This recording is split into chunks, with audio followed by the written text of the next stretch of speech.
G'day mates, it's B-Buster here, and fresh from San Diego, California comes the only sunglasses brand I'm ever going to wear again. I'm talking about Blender's eyewear, and you're going to be just as hooked when you see how awesome these shades are. I personally got the Black Tundra Sunnies, and they're exactly what I was looking for.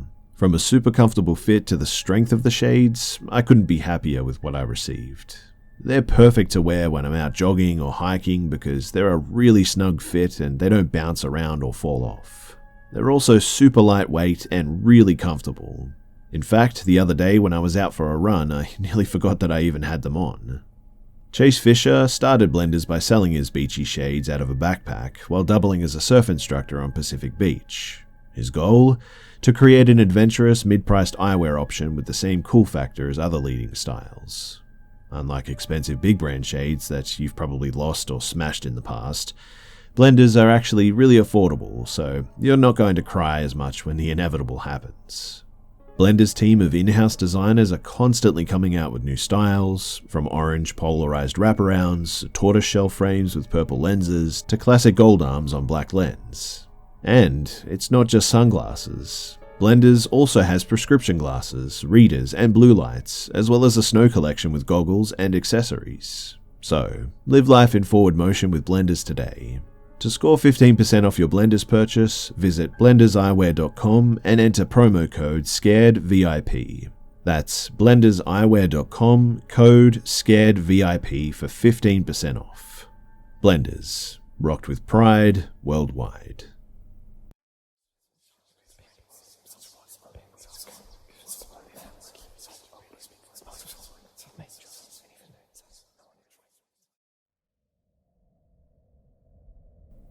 So I like to look for new, out-of-the-way fishing holes.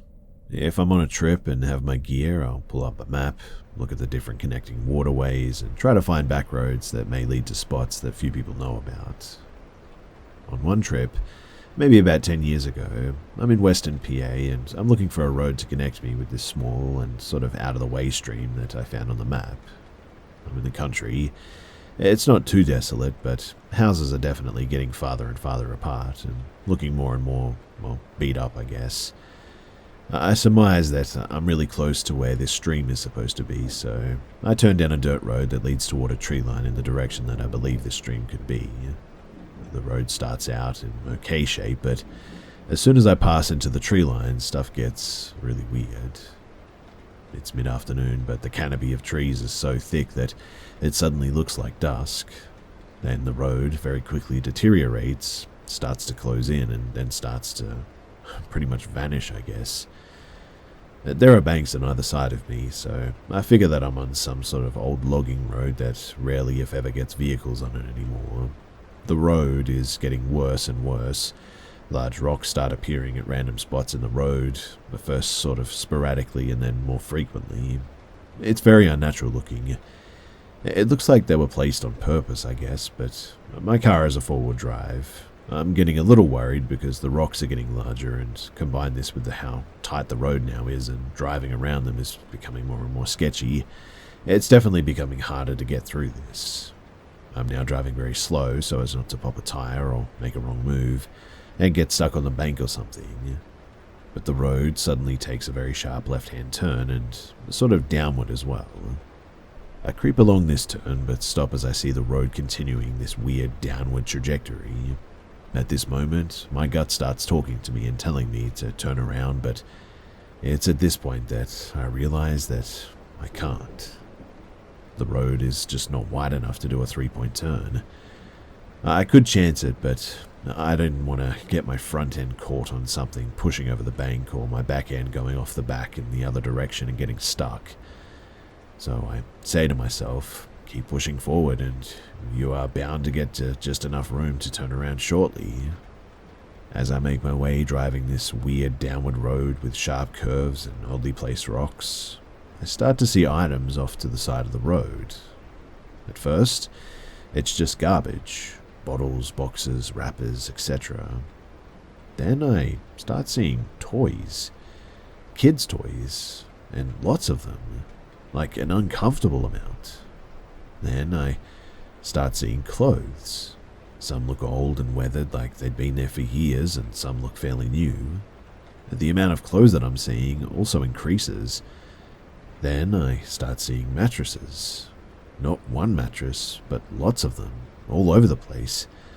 They're dirty and there's heaps of dark stains on them. And it's at this point that my gut is now screaming at me to get out of here, but I still don't have room to turn around. While I'm sitting there and trying to figure out my next move, I suddenly get the distinct feeling that I'm being watched from somewhere.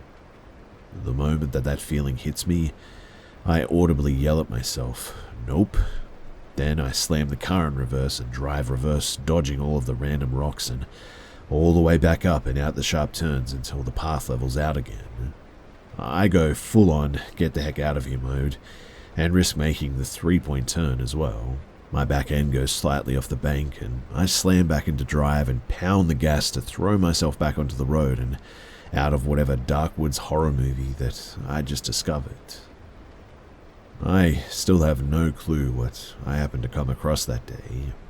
Best case scenario was probably some deep woods meth den.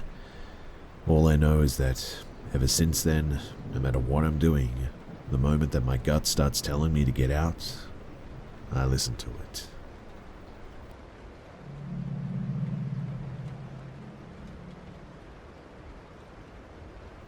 When I was 12, I lived in a town called Stuart. I lived in a house with my mum and my older brother at the time, who wasn't home for most of this, but one night I was up late, probably around 4 in the morning, when I suddenly heard what sounded like somebody standing next to me and just sort of breathing. Almost spot on the sound that you'd hear if somebody inhaled through their nose and then exhaled from their mouth. I got up to try and pinpoint where it was coming from, and every time I thought that I was coming closer to it, it would move and suddenly it would be behind me or in another corner of the kitchen or something. Once I realized that, I went straight up to my room until sunrise, which was just above the kitchen. When the sun came up, I went down and my mum was awake and went to her and told her I wanted to tell her about something, and she said that she wanted to tell me about something too. So I went first and told her what I had heard, and her response was that she was about to tell me the same thing, that she had been getting up early some mornings and sitting in the kitchen on the computer and hearing this breathing sound. After that, this thing came around for a good 2 weeks or so, every night, in the middle of the night. Until one time I finally broke down and screamed at it to leave us alone, and it just immediately stopped and never returned after that.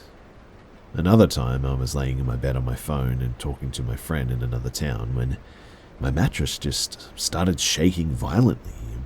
It wasn't an earthquake or anything like that because it was only the mattress that shook. It felt exactly like as if someone had walked up to it, grabbed it, and just started shaking it like crazy. Whenever family members would visit this house, they would always think that they saw someone going up the stairs. One night, I slept in our living room by myself with nothing on and distinctly heard someone whisper my name to me. A lot of other things have happened while living there too, including weird stuff outside. I'm in my 30s now and I've never been able to come up with a satisfying explanation as to what could have been making that breathing sound, or how it could also be able to move around like that and reacted to me yelling at it. I guess why I'm sharing this too is that I'm wondering, has anyone else had an experience like this?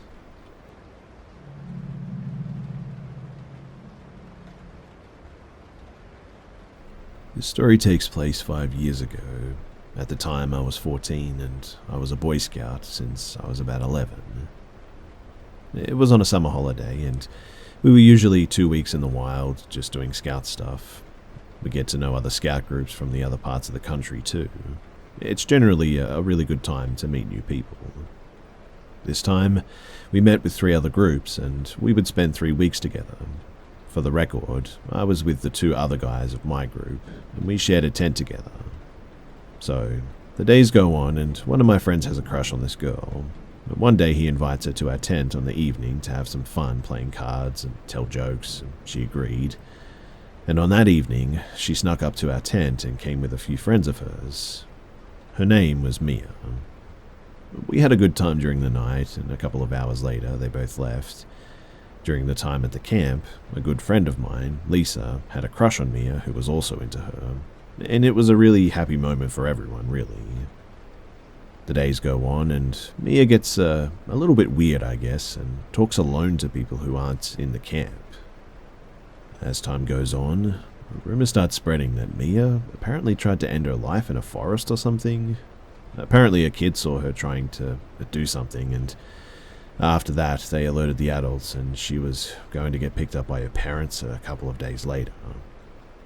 She was gone for a couple of days, and everything pretty much went back to normal.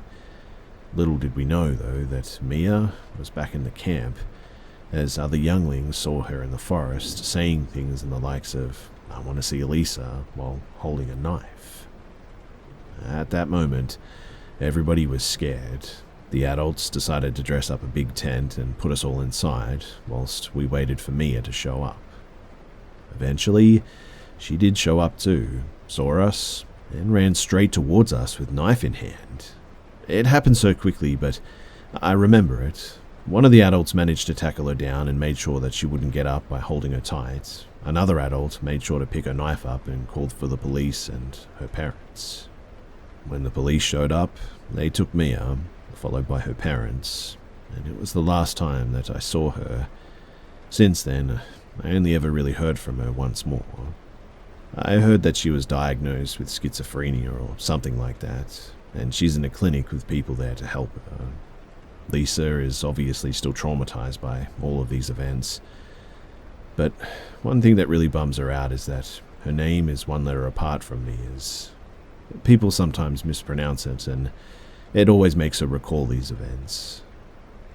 Anyway, obviously Mia and Lisa aren't the real names of the girls, but you get the drift. It was a stressful time for everyone, and it's something that I'll never forget.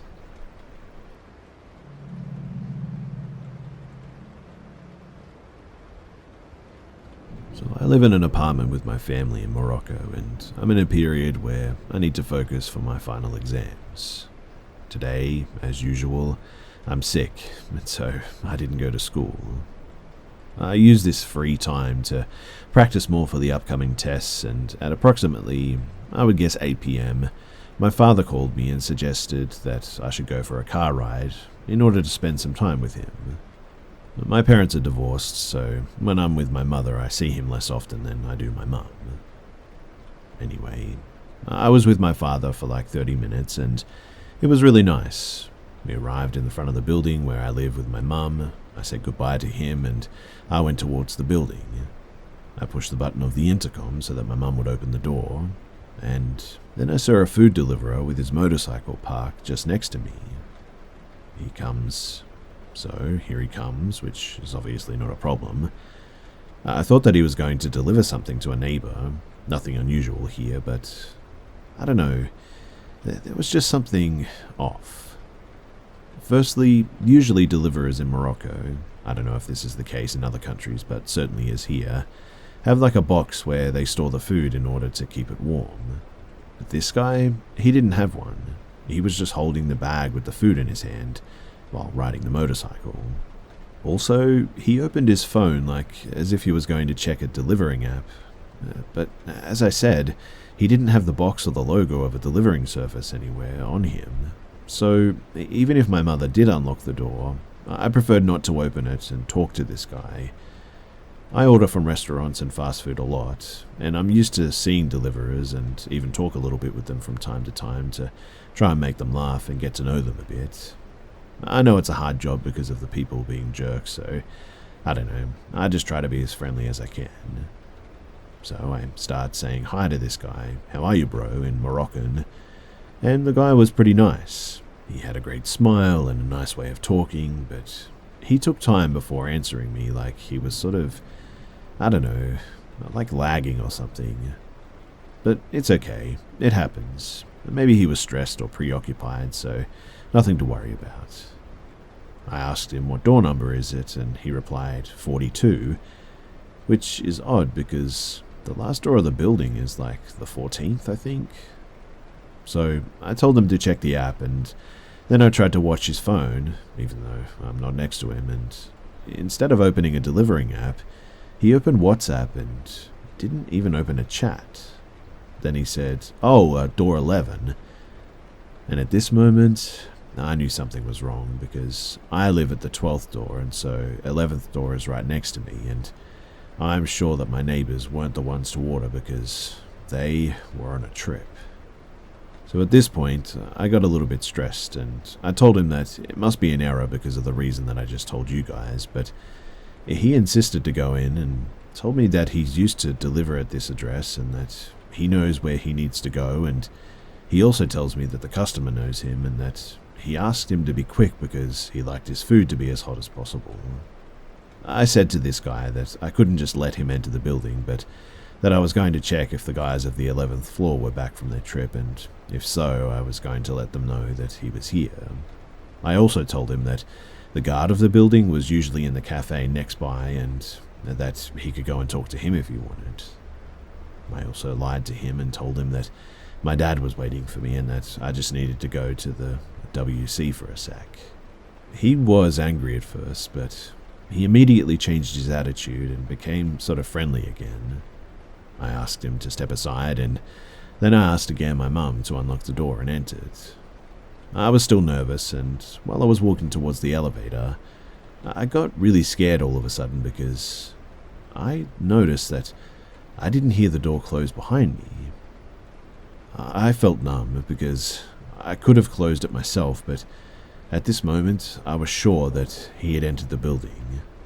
I immediately started running towards the staircase, and at the same time, he tried to throw the bag that he was holding at me. I don't know why, but he missed. At this moment, I'm thinking really quickly. I also have Crohn's disease, which in short is a disease that causes inflammation of the intestines and a lot of pain, but according to my doctor, it also explains why I'm an anxious person and why I usually think too much. And so, I already thought in the past of a scenario where I needed to hide from something in the building. I know, it's weird, but I've come to the conclusion that the underground parking garage is the best place, because it's really large due to the fact that it was shared by 4 buildings. So I run as quickly as I can towards that staircase, and I immediately start going downstairs. Now, before I continue, I need to state that I'm a pretty tall guy. I'm like 6'3", and so it's difficult for me to hide quickly. I run and I hear him chasing me, and at this moment, I remember that the other buildings have their own doors in the parking lot, so I run towards one of them. I see someone from afar and start screaming, call and the caretaker of the building's name quickly, but he didn't react and then enter one of the doors. I go upstairs, open the door of the building, and enter the bakery just next to it. Luckily, I find the caretaker, or the concierge, I don't know, I'm really not sure how to say it in English, and explain to him really quickly what's happening. He immediately got out of the bakery and started chasing this guy, but he was too far away and was running towards his motorcycle, so we couldn't catch him. I was tired of all of that running, but strangely, I wasn't really in shock or anything.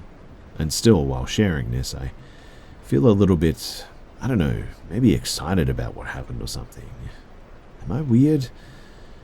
I'm definitely not going to tell my parents because they'll forbid me to go out alone or take a taxi ever again. I tried to look out for the bag that he tried to throw at me, but it wasn't there anymore, and look, I know that I'm selfish for not calling the police and preferring not to worry about it, but honestly, they wouldn't do anything anyways. In the end, I don't know what that was all about. I have some suspicions that maybe it was a kidnapping attempt or something like that. All I know is that I'm glad that whoever that guy was, he didn't catch me.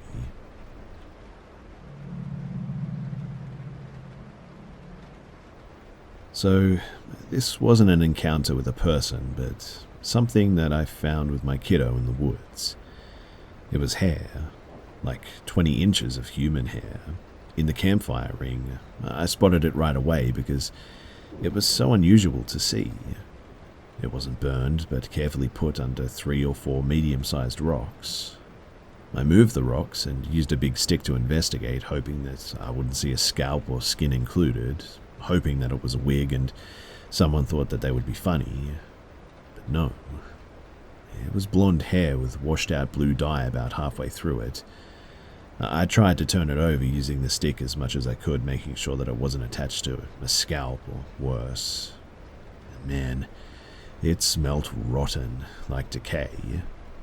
And it is the absolute creepiest thing that I've come across in the woods. So unsettling that I did report it to the sheriff's department because I felt someone with authority should know. I talked to the deputy and sent him the pictures that we took with detailed instructions to get to the campsite. There's been no follow-up so far, but it's totally ruined our Sunday drive. I don't know if someone was just shaving their head and howling at the moon in the woods or what, but it looked to be a bit more than that, and it was disturbing for sure.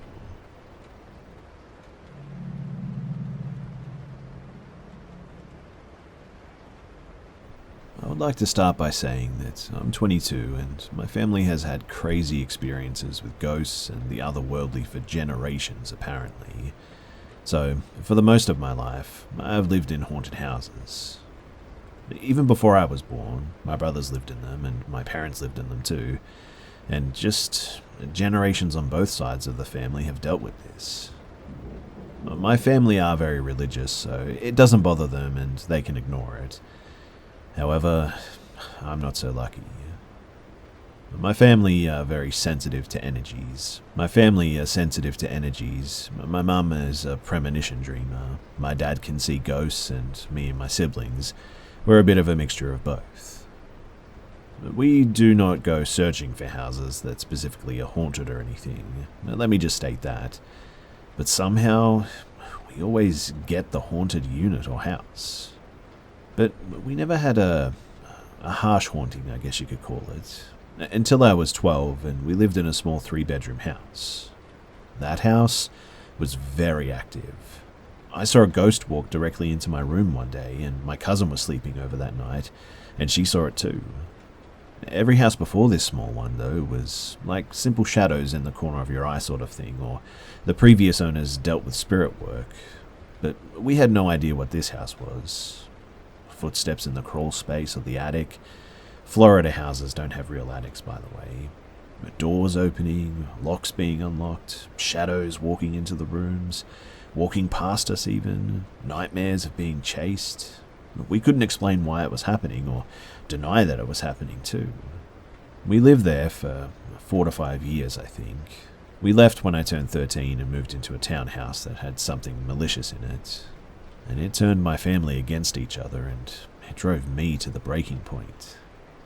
In that house, I was also diagnosed with paranoid schizophrenia. And this actually broke me because I was no longer sure if I ever saw ghosts or if I was crazy. Thankfully, my entire family reassured me that, yeah, all this stuff actually happened in that house, and that's probably what triggered this coming out of me. This house has had shadows standing in doorways, stopping our laundry, calling our names, walking in the mirrors, and it made us all angry with one another. It never came out and attacked us, I think, because we were a religious family and all that stuff, but it was definitely still there. We moved from there, though, when I turned 18, and for a good 3 years we were good. We just moved into a new apartment, though, and it's me, my parents, my husband, and my little brother, and my cat. We moved in to save money, so my folks got the bigger unit. And I swear that this unit has something. When I'm alone, I feel like I'm being watched. I've had things moved when I turn my back. I always feel the presence of someone there, and I started seeing shadows move in the dark too. I know that it's not my schizophrenia too, because I know when I have my episodes and I'm high functioning. And my cat notices something too, but then she sort of ignores it, and I guess I feel safer at that point. I also switched religions years ago, and I'm now technically a pagan, I guess. I cleanse, I smudge, I try to ward off spirits when I feel unsafe, but whatever this thing is, it's still here. It seems to only really bother me, but it does it when other people are around too. Like, other people have experienced things for sure. I ignore it if nobody else senses it, but it's there, watching me. Anyway, I just wanted to share this experience, and I want to know if anybody else has been through something like this. My family isn't wealthy, and I assumed why we always got the haunted places was because of low-income situations. I don't know. I just hope that it stops when my husband and I get our own place, because at the moment, I hate being alone.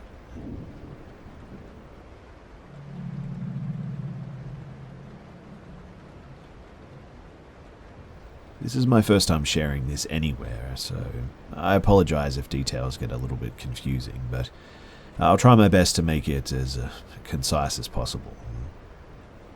So this happened a few months ago to my friends and I. We were university students in Cape Town, South Africa, so when we weren't trying to get through the semester, we liked to let our habits get the better of us and go out for drinks.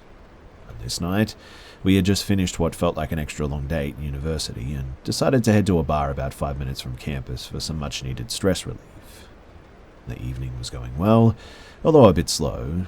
It was enjoyable with everyone having a drink and getting a bit restless though. So, me being one of the more outgoing ones in the group, I suggested that we head to the pool bar not far from where we were. Everyone agrees and we get our stuff and we go. We all jump in my car and we head to the bar. But being a Thursday night, parking was definitely scarce. But I finally managed to find a spot about a block away from the bar, in a secluded side street.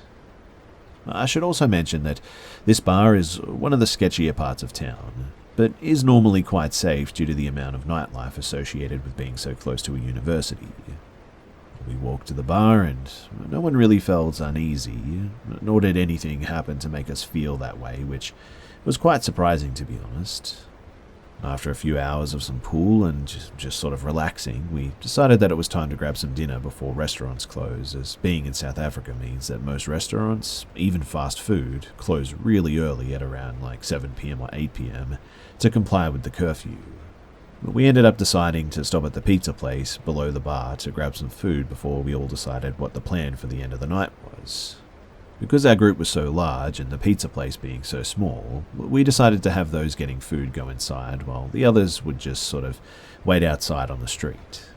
This was an easy decision too, as the pizza place had a massive open window with built-in counters, so we could all still talk to each other and order and everything. But this is where things started getting a little weird. So while we're waiting for our friends inside the pizza place to come out, this massive white van pulls up past us and just sort of stops. The driver wasn't an intimidating looking dude by any means. He was skinny, looked to be about average height with shoulder-long blonde hair. A pretty standard looking dude for the kind of area that we were in.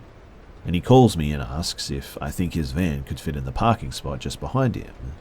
For perspective too, this parking spot could probably fit like a small hatchback, maybe. This dude is driving a full long-size panel van. This definitely makes me kind of easy too, as I thought that as a driver of a car that you would know where your car could definitely not fit. And this was one of them for sure. But I explained to him that I didn't think that it was even worth attempting. He responds telling me that he has faith in his ability and I should come and stand behind the van and direct him in. This gives me major red flags. And after a few back and forths, he just pulls the emergency brake up and sits and stares at my friends and I for what felt like a long time. Then, he just sort of thanked us and drove off. This sparks my friends to come outside from the pizza place as they just saw what happened and they were very confused like we were. We're all kind of weirded out, but try not to think too much of it, and everyone eats their pizza and we try to decide what the plan is for the last hour or two that we have before curfew cuts things short. Most of us decide that this is where the night is going to end, as we're all kind of weirded out by this guy in the van and the vibe has changed. A few others decided that they were going to stay and just Uber home a little later in the evening. With our group number cut down to 4 though, we decided to walk back to the car and just sort of head home. When we left the pizza place, a homeless person called us and was insisting that we had nothing to worry about with the guy in the van, which really didn't help with anyone's nerves, obviously. We then decided to head to the car, but as soon as we turned the corner to approach the side street where the car was parked, we see Van Man again. This time, not quite so happy as he seemed in the encounter earlier. I made a cheeky comment about him finally finding a parking spot that he could fit in while we were walking past each other, and he just stared at my friends and I, not breaking eye contact, even when we passed him. I turned around to see if he was still looking. He was. But as we turned the corner of the side street with the car, I saw it, and my heart sank. The van, horribly parked, half on and half off the sidewalk, back door slightly open. Upon seeing this, I turned around and see the van man is now walking towards us. But he said something that confused me at first, but immediately made sense after. He said, "Hey, please just watch my car," which confused me, but when he said that, 4 men sat up from leaning on the wall next to it and began following us. My friends and I were slightly ahead of them, so we were trying to discuss the game plan because it was obvious if we did nothing, something horrible was about to happen. My friends started walking faster, and I remained at the same speed, frantically searching my pockets for my car keys, all while shouting at my friends to wait up and asking what the rush was, all in hopes that the guys behind us, who were gaining on us now, were oblivious to us knowing that they had sinister intentions. As soon as the car came into view, we booked it, jumped in, drove away, but we were honestly only seconds from not being that lucky. After locking the doors, I saw the men surrounding the car. Thankfully, I managed to get us out of there, but looking in the back mirror, I saw a 5th man by the van at the bottom of the street. I still don't know the full intentions of what they had planned that night was. Maybe it was just to rob us or beat us up and take something, or maybe it was a lot worse than that. I don't really like to think about how lucky we were that night, because when I do, it gives me chills. All I ask is that when you're out, no matter how innocent an interaction with someone can seem, always pay attention to the little things.